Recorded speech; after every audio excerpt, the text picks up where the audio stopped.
हम तो ये चाहते हैं कि चूँकि इस्लाम अरकान इस्लाम में से एक अहम रुकन जो है हज है, ज़्यादा से ज़्यादा मुसलमान इस हज में सफ़र हज में जाएं और अल्लाह की खुशनुदी हासिल करें।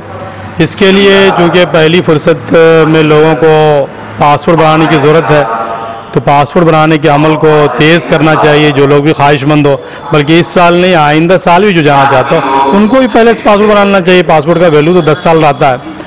दूसरी चीज़ ये है कि तरगीब हज के सिलसिले में क्योंकि टाइम बहुत कम रह गया, 1 महीना की मुद्दत है, तो 38 अज़ला हैं, तो यहाँ पर आइम्मा मसाजिद के चैनल को ज़्यादा से ज़्यादा इस्तेमाल करना चाहिए और आइम्मा मसाजिद को भी खुसूसी तवज्जो दिलाना चाहिए।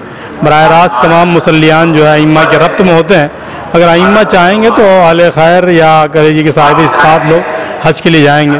दूसरी बात यह है कि हज कमेटी को चाहिए कि कुछ सोशल मीडिया का इस्तेमाल करें तरगीब हज के सिलसिले में, कुछ वीडियो क्लिपिंग्स तैयार करके, कुछ फोल्डर्स, कुछ और भी इस तरह की चीज़ें, और उसको ज़्यादा से ज़्यादा उसकी तशहीर की जाए। और एक तीसरी चीज़ ये है कि ऑनलाइन फार्म भरने का फ़ैसला हुआ, तो मुझे तो नहीं लगता है कि ये बदल जाएगा और ऑफलाइन हो जाएगा।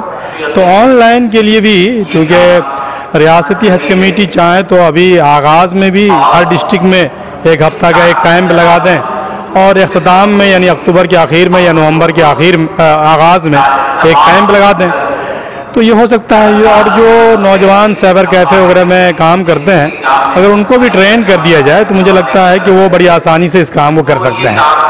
तो इस तरह के चीज़ें हैं और इसको लिल्लाह फिल्लाह हम लोग करना चाहिए और इस जज्बे से करना चाहिए कि ये खिदमत भी है और एक अहम रुकन इस्लाम की अदायगी है।